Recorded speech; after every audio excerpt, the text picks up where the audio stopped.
searches on, he was completely alone. Margaret Mary, the victim of a hit-and-run driver. He lifted his cup and considered another sip of evil coffee, thought better of the process and set it even further away from his report. Several hundred yards from the burning mosque was a murder scene, and the victim was flagged by MI5. According to the intelligence brief, Abdullah Mohammed Hussein had visited Pakistan 3 times in 12 months.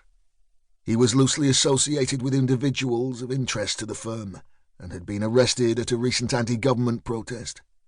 More significant to Striker was his alleged association with the Black Flag movement, a radical Islamist group who were intent on bringing Sharia law to the UK. Hussein had been secretly filmed by the EDL, harassing couples walking the streets of West London. Their crime had been drinking alcohol or holding hands. Striker considered that the boy's profile was interesting enough. But there was another, more pressing matter, which made the detective's presence a priority. Abdullah Hussein had been kidnapped, tortured, and killed. He lifted his desk phone from its cradle and dialed. "I'm going to need a car and a spacesuit." His accent was immediately recognized by the store officer, a strange mix of Irish-American that made him sound like a caricature from a 50s US cop show. Few people had the courage to mention it to the detective, though. He had inherited his father's tremendous strength and toughness, together with his mother's red hair and temper.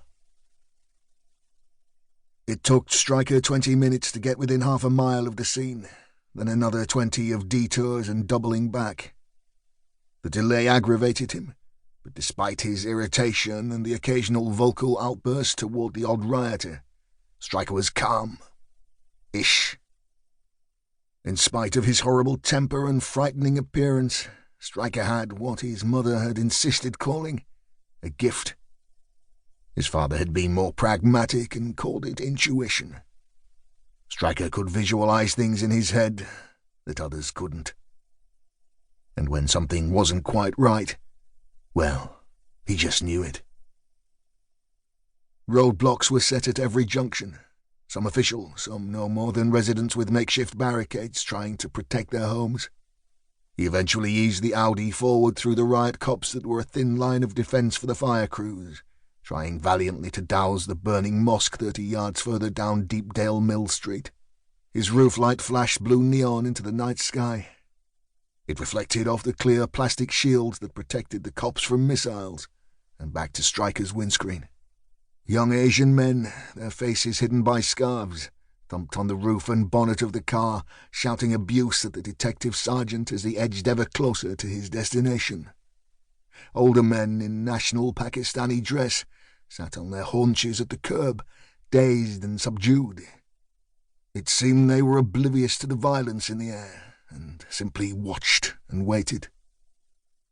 The rioting had started almost 30 miles away in Nelson, but had spread like a malignant virus across the country. Despite 3 neighbouring forces assisting the Lancashire officers, resources were stretched to their limit. Striker studied the stunned faces of the older men and wondered if they even knew why it had all started. He took a left and was immediately faced with a further line of cops, this set protecting an altogether different scene. He dropped to the window, flashed his ID and was waved through.